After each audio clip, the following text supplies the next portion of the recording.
შემოგვიერთდა ნაძალადებში მდებარე ივერიის ყოვლადწმინდა ღვთისმშობლის ხატის სახელობის ტაძრის მსახური დეკანოზი ირაკლი კენკებაშვილი. დილომშვიდობისა, მამა ირაკლი. დილომშვიდობისა, გილოცავთ ყველას, დღევანდელ დღეს შეგეწიოთ ამ დღის მადლი, დღევანდელი წმინდანების მეოხება და ძალი და უფალმა მათი ლოცვი და მეოხებით ბრავას დაგასწროთ, დაგლოცოთ, გაგაძლიეროთ ღმერთის სამშობლოს და ერთმანეთის სიყვარულში. ძალიან დიდი მადლობა ჩვენს გილოცავთ დიდი სიყვარულით მამა ირაკლი. მოძღვარი როგორც სულიერი მამა ეს არის დღეს ჩვენი მთავარი სასაუბრო თემა, თუმცა ვიდრე ამ თემაზე გადავიდოდეთ და ვისაუბრებდით, გვინდა რომ გავიხსენოთ ღირსი მამა დავით გარეჯელი დღეს ასევე საქართველოს მართლმადიდებელი სამოციქულო ეკლესია მოიხსენიებს მეფე მირიანს და დედოფალ ნანას. მოკლედ შეძლებს დაგვარად როგორც შევძლებთ რომ გავიხსენოთ და შევახსენოთ მაყურებელს თუ ვინ იყვნენ ეს უდიდესი წმინდანები. დიახ, ნამდვილად დღეს არის უდიდესი დღესასწაული საქართველოსთვის, კერძოდ ჩვენი ეკლესიისთვის, ჩვენი ერისთვის. სულ რამოდენიმე წელიწადია, რაც საქართველოს ეკლესიის კალენდარში შევიდა ესეთი ფიქსირებული დღე, რომ დღევანდელი დღე კერძოდ ქართველი ერის გაქრისტიანება. ანუ ისტორიულ წყაროზე დაყრდნობით გარკვეულად ეს დღე არის მიგნებული, გამოკლე, როცა მოხდა ის ისტორიული ფაქტი, როცა ქართველი ერთწლოვნად უკვე შეუდგა იესო ქრისტეს სარწმუნოებას და ვიცი ჩვენ უკვე გამოცდილებით, წარსულით, როგორც წმინდა გიორგი თაწმინდა გაგვიმართა, რომ რაჟამს ერთი ღმერთი გვიცნობს, აღარასოდეს უარ გვიყვიეს იგი, არც მარჯვნივ მიდრეკ ეკლერ ჩვენი ერი, არც მარცხნივ, არამედ აი ეს სამეუფო შუალედური გზით მიდის ღმერთთან. და სწორედ ბუნებრივია ასეთი დღესასწაული რომ არის შეტანის კალენდარში და რადგან ქრისტიანულმა განაპირობა ჩვენი მთელი ყოფა ტრადიციები და აქამდე მოგვიყვანა ვიცით ამ წმენამ, ბუნებრივია მოხსენებული არიან ის თავარი მოქმედი გმირები, ეს ერთხელ რომლებმაც დიდი წვლილი შეიტანეს საერთოდ ამ დღის არსებობაში ჩვენი ერის ისტორიაში. პირველად რა თქმა უნდა, წმინდა ნინო, ჩვენ არ უნდა შეგვეშალოს, რომ 1 ივნისს ჩვენ აღვნიშნეთ ვიზეიმ წმინდა ნინოს საქართველოს შემობრძანების დღე, ბუნებდა მასთან ერთად წმინდა მეფე ბედნიერი ნანა, ასე მოციქულთა სწორად წოდებულნი 27 იანვარს წმინდა ნინოს გარდაცვალების მიცვალების დღე, მაგრამ დღევანდელი დღე, რადგან ერის გაქრისტიანება შეხება, ბუნებდა წმინდა ნინოს ღვაწლი არის განუზომლად დიდი, მისი დამსახურება, ვიცით ერთ ისტორიაზე აღარ გადავალთ.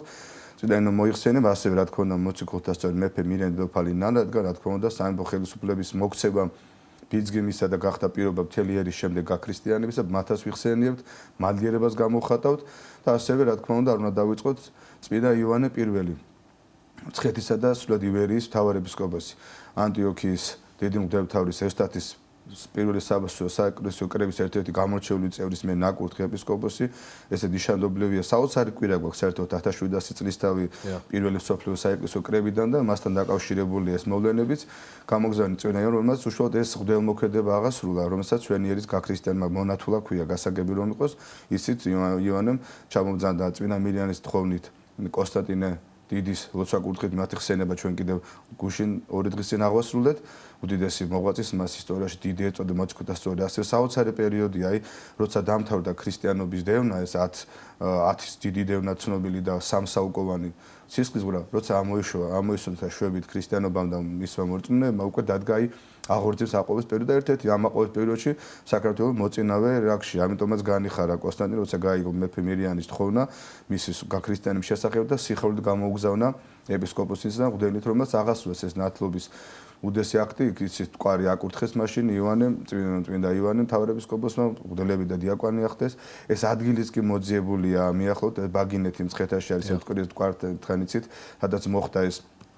ქართველი ერის ნათლისღება, ეს ნადგის ნიშანდობლივია, რადგან აქ ბაგინეთში მდებარეობდა ძველი აქმის ეკლესია, სინაგოგა, მასშტილი ადგილობრივი ებრაელების ჩამოყალიბებულა, სწორედ ძველი აქმის დარღვევის ადგილას, როცა დამთავრდა ბნელი შემოვიდა ნათელი, მოხდა ჩვენი ერის ამ ნათელთან ზიარება. აღასრულა წმინდა იოანე და ბუნებრივია მასაც ეკლესია დღეს იხსენიებს და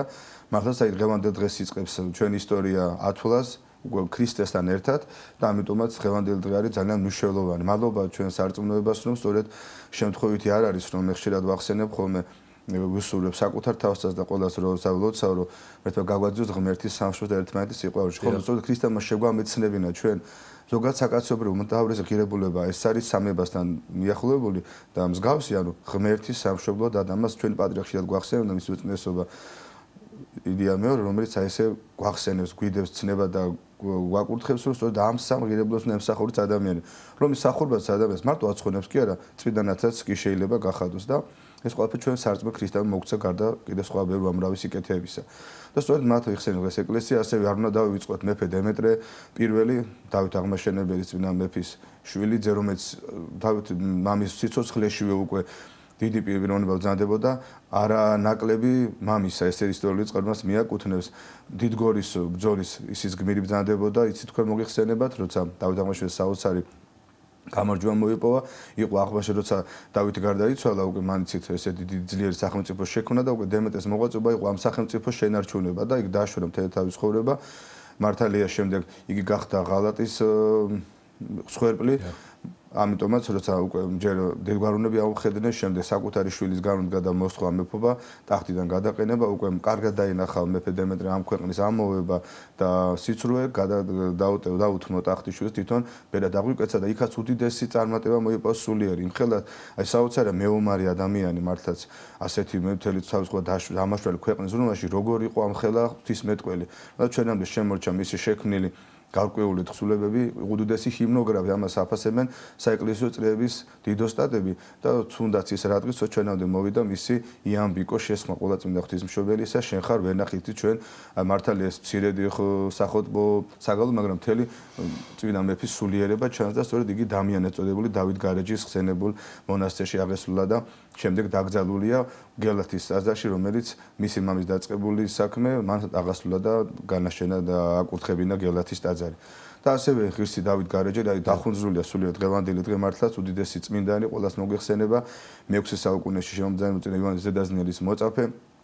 რომელიც ჯერ სამოღვაწეო თბილისში დამკვიდრდა ერთგვარად თბილისის ფარველიც არის წმინდა დავით სანამ გარეჯელი გახდებოდა ერთ-ერთ სამოღვაწეოდ ერთ-ერთი თბილისთან მახლობელი მთა დღეს მთაწმინდას უწოდებს სადაც იგი მოღვაწეობდა თავის მოწაფესთან ერთად და ამ დროს თბილისი იყო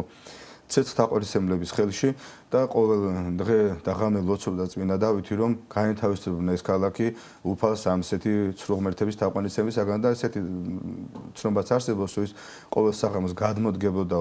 ამ თიდან წვირიდან და ლოცავდა ქალაქს სწორედ ამ ადგილას არის აშენებული ხსენებული ჩვენი გენიალური წმინდა მამა დავითის სახლის მონასტერი დღემდე ფუნქციონირებს მადლობა ესე იქნება ჯერა მეურვედ მოსვლამდე მე და წილის შემდეგ დავით წმინდა დავით გარეჯელი იცით როცა თბილისში ჩამოდიოდა ქადაგებდა შეაგონებდა ქრისტეს სახლის წმენას მოსახლეობას შემდეგ როგორ მიუგზავნეს მას ერთ-ერთი მეძავი ორსულ მეძავი დაადანაშაულა იგი ამ ბავშვის მამობაში და იცით ისტორია როცა ერთ-ერთი ვერსიით როცა წმინდა დავითმა სასწაული აღასრულა რომ დედის მუციდან ჩვილი შეეპასუხა და დაასახლა ნამდვილად ვინაობა ამის გამო ეს ქალბატონი ჩაიქოლა ერთი ვერსიით მეორე ვერსიით კი მან ქვაშვა და ვიცით შემდეგ ისტორია ამ გაგრძელება ამ ისტორიისა ქვაშვეთი ანუ სადაც აშენებულია დღეს წმინდა ტაძარი ქაშვეთის წმინდა გიორგის სახელობის ცეცხლთაყვანისმცემლების ცდელობა იყო ხომ როგორ დიახ რა თქმა უნდა რადგან რომ დავით წმინდა დავით გარეჯე უკაცრავად შეევიწრებდა როგორმე განეკდოთ ქალაქი და მისი ქადაგება და მართლაც შეძრწუნდა წმინდა დავით გარეჯელი ამ შემხედვარი ამ ბრბოს ქცევისა და განეშორა ქალაქს თავის მოწაფესთან და წავიდა დაყუდებულ მოღვაწეობაში და მივიდა სწორედ გარეჯს უდაბნოს სადაც იგი დამკვიდრდა მთელი მოღვაწეობა მრავალი წლის განმავლობაში მის ცხოვრება ძალიან დიდია მოცულობათა ხო ერთ ფაქტს მოკლედ მოიხსენებთ თუნდაც მის პიროვნება რო წარმოიდგინოთ რა დღის ის ფაქტი ცნობილი ფაქტი როცა იგი განემგზავრება იერუსალიმის წმინდა ქალაქის მოსალოდსად, როცა მიახლება მადლის ქედა წოდებულ ადგილს, რომ დაინახავს თვალშეულა ჩანდექთან იერუსალიმი, თვალშეულოს იმ ქალაქს და თვითონ იესო მაცხოვარი დააბიჯებდა მოღვაწეობა და იმდენად საკუთარი უღირსების განცდა დაეუფლა, საოცარი სულიერი სამყარო ჰქონდა, რომ თაღბლისად არ ჩათვალა ამ ქალაქში შესვლის და დავარდა მუხლებზე და ილოცულობდა და ღმერთწოდების შენდობას თხოვდა ისე რომ ხლებლები გაუშვა მოსალოდსად და მთელი ამ პერიოდში ელოდებოდა აი სწორედ ამ ადგილას და ლოცვით და ცრემლის სულით წოდების შენდობას თხოვდა ღმერთს და შემდგომ საკუთარ მობრუნდა მისი მხრებლები ბრუნდებოდნენ საქართველოში წმინდა დავითმა სამი უბრალო ქვა რაც იყო უბრალოს ვახსენებთ აბგას ჩაედო ნიშნად იმ მადლის რომელიც და მადლიერების რომ ღმერთმა ღირსი გახადა რომ ამ წმინდა ქალაქს მიახლა კიდეც და იმავე ღამს იცი ღამე იერუსალიმის პატრიარქმა ილია მიხილა გამოცხადება ღვთისაგან რომ აუწყა ზეცა იმის შესახებ არ იცოდა იერუსალიმის პატრიარქმა რომ საქართველოს მოსულია ღირსი მამა დავით რომელსაც თავისი სიმძაბლის გამო მთელი იერუსალიმის მადლი მიაქვს და ასევე კურთხევას მისცემს აი პატრიარქ ილიას რომ სასწრაფო დაადევნონ დევლები რომ გამოართვან ორი ქვა ერთი წაიღო საქართველოში რომ იერუსალიმი არ დარჩეს საერთოდ მადლის გარეშე საოცარი ეს არ არის ეს რეალობაა და მართლაც ეს აღსრულდება და წმინდა დავითი ერთ ქვას წამოვიდა საქართველოში რომელიც ღვთისმადლით მართლაც მასში სასწაული ძალა დამკვიდება და იქცევა სნეულთა კუნა და მრავალი სასწაულად აღმასრულებად დღემდე ეს წმინდა ქვა საქართველოში ინახება მადლობა აღმეს და მრავალ სასწაულს აღასრულებს მას წმენი და სიბდაბლით მიახლება და დავით გარეჯს რაც შეეხება უბრალოდ ერთი შემოიფარგლები ჩვენი დიდი წინაპრის უკაცრავად ივანე ჯავახიშვილის სიტყვებით დავით გარის მაბრძანა ესეც საოცარი სიტყვა დიდი ისტორიკოსი ჩვენი და აკადემიკოსის რომ თქვათ დავუშვათ რომელიმე ერს არ აქვს საერთოდ ისტორია მიეცით დავით გარეჯი და ეკრემ მათ ისტორია მეგონი ეს ყველაფერზე მეტყველებს დიახ ნამდვილად ასე მოძღვარი როგორც სულიერი მამა ეს არის დღეს ჩვენი თავარი სასაუბრო თემა ბუნებრივია ძალიან ბევრია სასაუბრო ამ კუთხით მამა დავით გარეჯელი ვახსენეთ იოანე ზედაზნელი და ძალიან კარგი მაგალითი გვყავს თუ რამდენად დიდი როლი აქვს ზოგადად სულიერ მამას ჩვენს ცხოვრებაში ანუ მოძღვარს რომ განვიხილოთ და ვუთხრათ ჩვენს მაყურებელს და ავუხსნათ რა როლს თამაშობს ზოგადად მოძღვარი ადამიანის ცხოვრებაში დღეს თვითონ ადამიანზეა დამოკიდებული აქედან ვიტყოდ იმიტომ რომ მოძღვრობა ისეთი თემა ახლა ცოტა უხერხული შეიძლება იყოს მე როგორც სულიერი მოძღვარი საკუთარ თავზე კი არ ვსაუბრობ არ მინდა ვისაუბრო როგორც ზოგადად მოძღვრობის უდიდეს მნიშვნელობაზე და ინსტიტუტზე ადამიანზეა დამოკიდებული ვინ როგორ დამოკიდებს ირჩევს მოძღვრის მიმართ ასე არის თვითუფალთან მართაც ვინ როგორც სიახლოვეს ირჩევს უპარძოგს უნჩევნია რომ ერთფილად იყოს მარტო სახელით ქრისტიანი დარჩეს უფლის ცნებები არ აღასრულოს მის შესახებ სწავლებაც არ გაიგოს მორჩილაზე მეტია ლაპარაკი და ასეთ მდგომარეობაში და ვინცაც შეიცნობს ქრისტეს და ამერწმუნე და ჩვენ მათ რიცხვში მოვედით მადლობა ღმერთს რომ მეტად სიახლოვისკენ ისწრაფის ღვთისაკენ ასე დაახლოებით მოძღვრის მიმართაც საერთოდ სულიერი მამა ასე როგორც გვიწერია გადაცემის თავარ ანონსში უნდა გავმარტოთ რომ რატომ სულიერი მამა რატომ მაინდა-მაინც მამა ყველა ვიცით ახლა ადამიანმა რომ ყველა შედგება ღვთისაგან ეს შექმნილი ადამიანი ხორცისა და სულისაგან ხო ბუნებრივია ხორცი ადამიანი ქმნის ადამიანს ქმნის ღმერთი მაგრამ ხორცი ვისგან აქვს მამა ყველას ყავს ხო ხორციელი მამა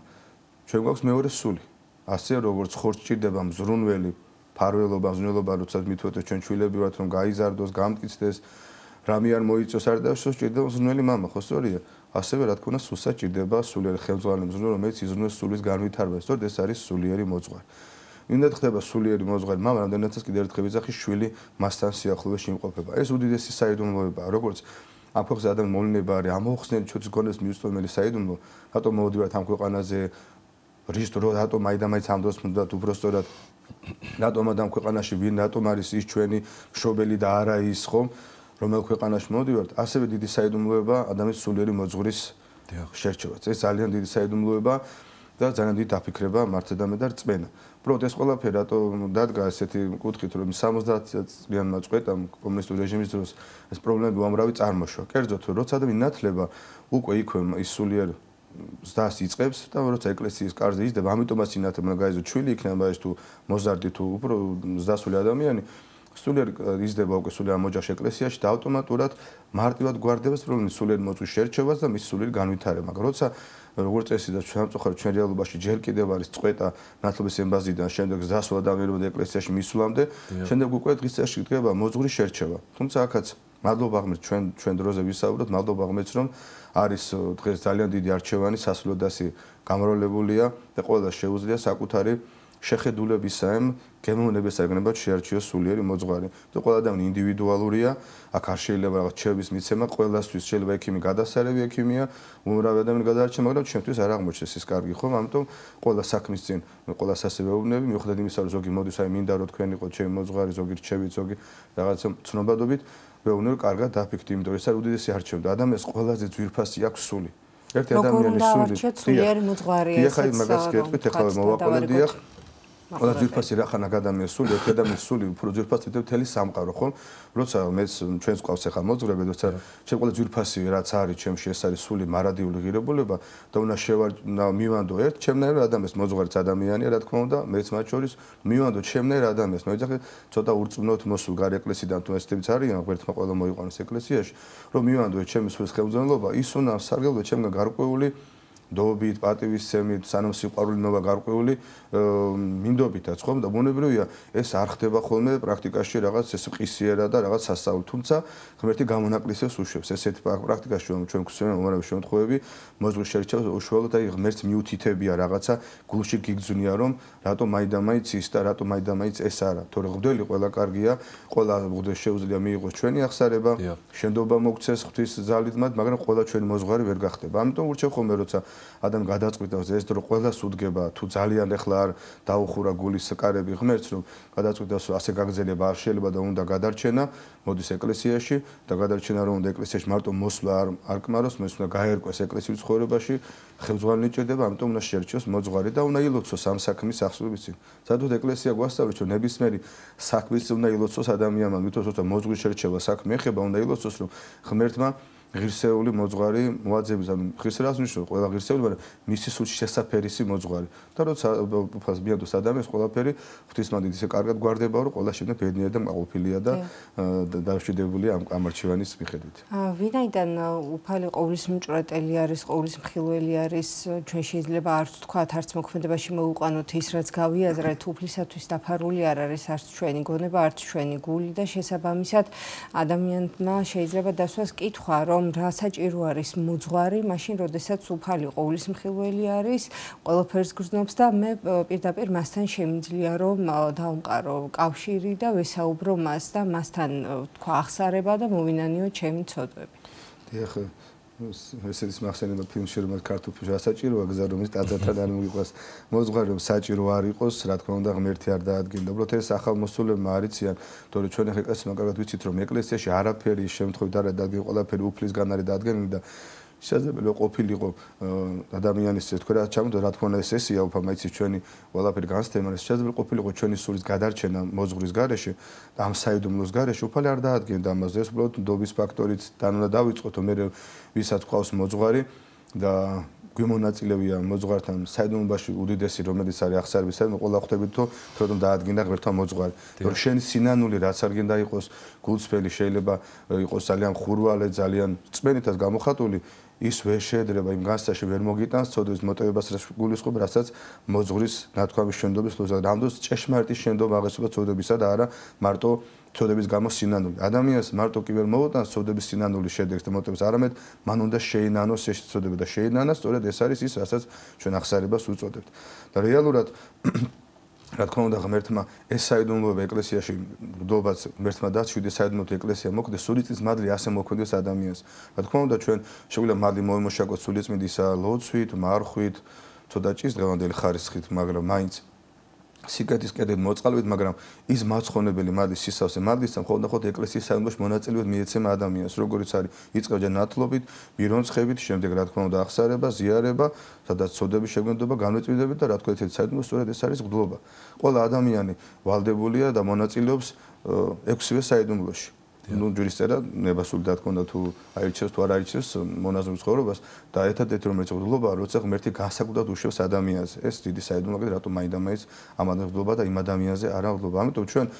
გვალვა ეკლესიის წესების მორჩილება და არაფერს ეკლესიას არ გვაკურთხებს რაც ჩვენთვის დამაზიანებელთ რატომ მაინდა-მაინც მღვდელი ახსარის მიღებათ ეს ალკე დიდი თემაა მაგრამ მოძღვართან მარტო ახსარებით არ შემოიფარგლებით ჩვენ სწორედ აქ არის კიდევ ერთი ძალიან დიდი პრობლემა თვითონ მრევლში რომ მიუხედავად იმისა რომ მოძღვარი ყველა ღირსეული მოძღვარი ამას ცდილობს რომ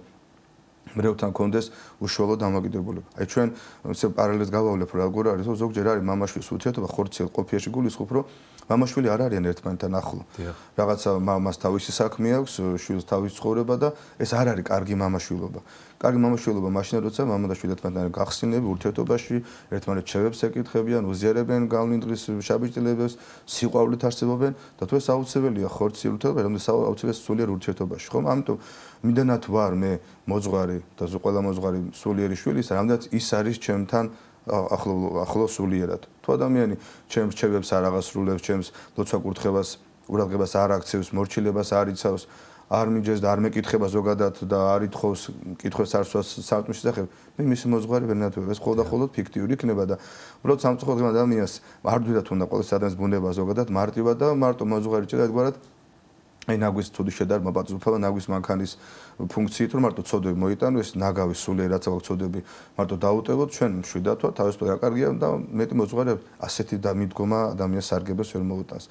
რადგან ჩვენ განუზომლად დავალებულნა ჩვენი სული მამებისგან აი რასაოცარ ამის ბრძანის წმინდა იოანე ოქროპირი ამხელა წმინდა მამა ეკლესიის სვეტი და სიმტკიცე რომ ჩვენ უფრო მეტად დავალებულნი ვართ და უნდა მალდიანი სულიერი მამის ვიდრე ხორციელი მამისაო ძალიან ცოტა რთული გასაგები ერთბაშით მაგრამ დავით ნახეთ როგორ გამარტა წმინდა იოანე ოქროპირი რადგან ჩვენ ხორციელი შობელმაც ჩვენ გშობა ამ ქვეყნის ცხოვრებისათვის, ბედნიერებისათვის, სიხარულისათვის, რომელიც დამთავრდება, სულაც შეიძლება არ აღმოჩნდეს გარანტი ჩვენი საყვარელი ნეტარების. შე შემთხვევაში ბევრი ვერ ცხონდება. ანუ მამის ეს ღვაწლი დამსახურში უდიდესი იყოს, ყველაფერი გააკეთოს, მაგრამ ვერ ცხონდეს ადამიანი და სულიერი მამა ჩვენ გვშობს მარადიული სიცოცხლისათვის, ანუ ბედნიერების, ნეტარების, ცხონებისათვის და რაოდენად დიდია მისი როლი ჩვენ ცხოვრებაში, ვიდრე თქვა ხორცელი მამის. რადგან სული მეტია ხორცე სულიერი მამის მნიშვნელობა უდიდესია, ანუ ჩვენი სულში ვიდრე ხორცელი მამისა თუნდაც და ეს ძალიან ყურადსაღები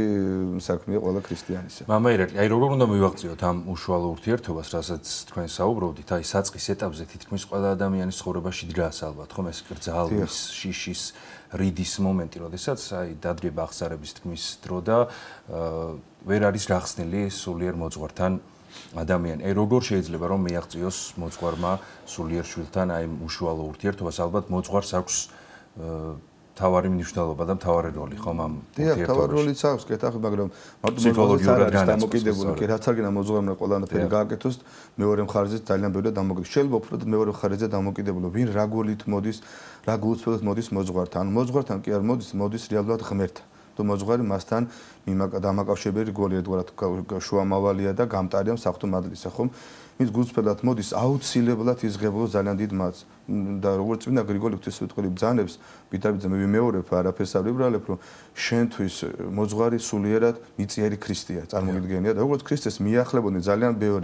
ბევრი, უფრო მეტად ბევრი არა გულწრფელად გამოცდით, ეჭვით, რაღაცა მის ნაკლის პოვნით, ისინი სარგებელს ვერ ღებულობდნენ, ვინც მას წმენით მიახლა, ვინც ენდო ქრისტეს, მოციქულთა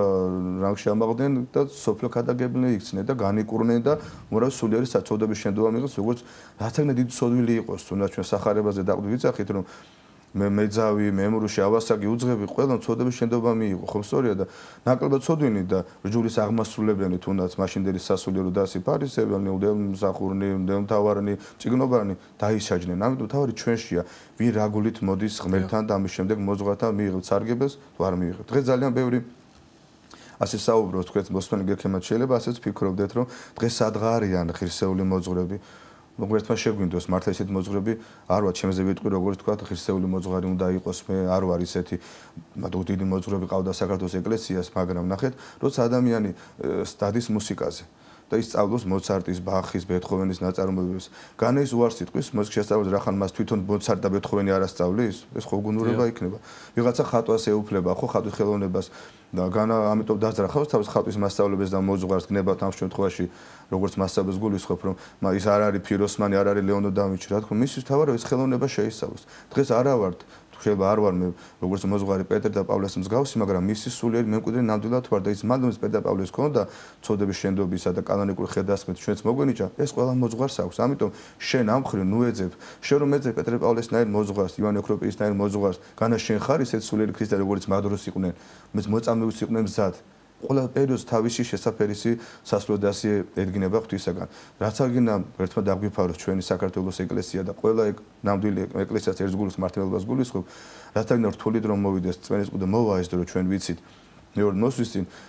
უფალი ყოველთვის დატოვებს ისეთ მოძღვრებს მიწაზე, რომელთა ხელთა ცხონება შესაძლებელია, ანუ მიიღოს მორწმუნე. ასე რომ შესაძლებელი დროის შესაძლებელი მოძღვრე ყოველთვის იქნება, თავი შენ რას ეძებ მაშინ და რისთვის მიდიხარ მასთან და როგორი გული თორე, რა თქმა უნდა, მოძღვარი ერთგვარად გამტარი, რაც გინდა ის სოდვილი იყოს, რაც გინდა ის უღირსი იყოს, საფრთხო მადლის გამტარებას არ ეძლევა ეს ძალადობის ღვთისაგან მას მიეცოდ, იმიტომ არის ეს საიდუმლოება. ისევე როგორც ექიმთან არ მივდივართ მისი ცხოვრების წესის მიხედვით, თქვა რომ შესაბამისად და ჩვენც თავარი არის რომ სწორი მკურნალობა დაგვინიშნოს და საშველი დაგვადგეს ხორციელად, ასევე არის მოძღვარი თავისთავად ხომ მივდივართ მასთან იმისთვის, რომ სულიერად განვიკურნოთ. ჩვენ რა აი კიდევ ძალიან მნიშვნელოვანია რომ ჩვენი მოძღვრების სწორედ მიზანის რა უნდა იყოს რომ ადამიანი და ჩვენზე მონდობილი მრევლი სულიერად სრულყოფილი ჩავაბაროთ ქრისტეს როცა გარდაცვალების ეს არის ჩვენ თავარი მიზანი და ფუნქცია. სხვა ჩვენ მიზანი არ გავგაჩინეთ და სწორედ ამაში ხელმა შეუწყოს მეორე მხარე. და რატომაც უძახია სულიერ მამას და მაინდამის მამას წინა პავლე მოციქული ბრძანებს რომ სახარების მიერ მე გშევ თქვენ ჩვენი სულიერ და სწავლებით ეკლესიის სწავლების გადამოცეთ მასე და რა თქმა უნდა საიდუმლო სახსრულებით და თუნდაც პირად მაგალითად უნდა ივშვათ ეს ადამიანები ქრისტეში რეალურად ცხონებისათვის და ეს არის ჩვენ თავი ფუნქციად მოვლა. ამაში გვჭირდება რა თქმა უნდა ღვთის მადლი თანადგომა და იგივე მრევლის უდესის იყო მზრუნველობა, რომ ეს ჩვენ მისია აღვასრულოთ მათი სულების საცხოვნებლად და ჩვენი სულების გადასარჩენად. კიდევ ერთხელ გილოცავთ დიდი სიყვარულით დღევანდელი წმინდანების ხსენების დღეს და დიდი მადლობა ჩვენთან მობრძანებისთვის დაგემშვიდობებით. ნაზავადებში მდებარე ივერიის ყოვლადწმინდა ღვთისმშობლის ხატის სახელობის ტაძრის მღვდელმსახური დეკანოზი ირაკლი გენგებაშვილი იყო ჩვენი სტუდიის სტუმარი.